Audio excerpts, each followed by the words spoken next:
Halo, dalam video ini saya akan menunjukkan cara mengatur ulang Redmi Note 14S.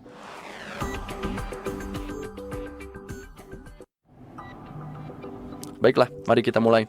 Mari kita buka pengaturannya terlebih dulu. Dan metode pertama yang akan saya tunjukkan pada Anda hanyalah dari pengaturan, dan metode ini tentu saja direkomendasikan saat kita memiliki akses ke telepon dan saat teleponnya responsif. Jadi, kita perlu ketik saja di sini, reset. Ini akan menjadi pilihan tercepat. Klik cadangan. Maaf, salahku. Saya salah klik. Klik cadangkan dan pulihkan. Gulir ke bagian paling bawah. Maaf, salah saya. Reset pabrik, saya berhasil. Baiklah. Dan sekarang itu akan menghapus item berikut seperti yang dapat Anda lihat. Jadi itu akan mencakup kontak, foto dan video aplikasi, akun cadangan, kartu SD, data kartu SD dan item lain di perangkat ini. Sekarang yang perlu Anda lakukan hanyalah klik tombol merah itu. Hapus semua, data. Setelah itu, jika Anda melakukan semuanya dengan benar, layar Anda akan menjadi hitam. Lalu ponsel Anda akan mati, kemudian menyala kembali secara otomatis, dan hal berikutnya yang perlu Anda lakukan adalah mengatur ulang ponsel Anda. Tentu saja, ingat bahwa semua data Anda akan hilang secara permanen.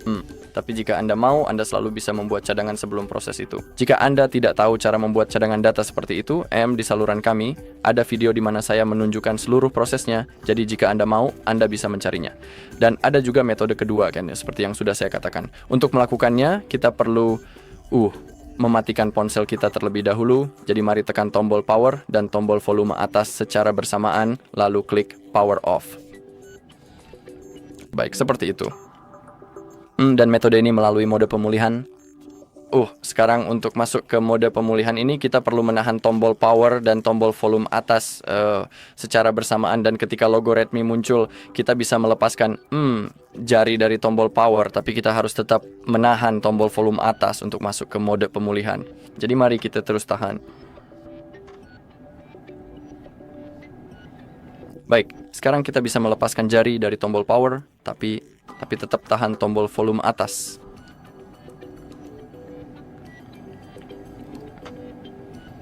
Baik, seperti itu. Dan sekarang menggunakan tombol volume, kita perlu memilih wipe data.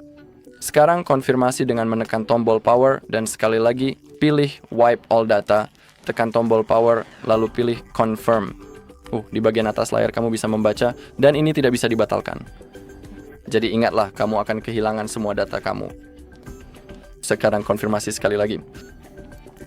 Data berhasil dihapus. Klik kembali ke menu utama. Sekarang klik reboot. Sekarang nyalakan ulang sistem dan dalam beberapa detik telepon akan menyala secara otomatis dan kini yang perlu Anda lakukan hanyalah menyiapkan perangkat Anda. Baiklah, itu saja dalam video ini. Terima kasih semuanya telah menonton. Jika Anda merasa video ini bermanfaat, silakan like, komentar, dan berlangganan.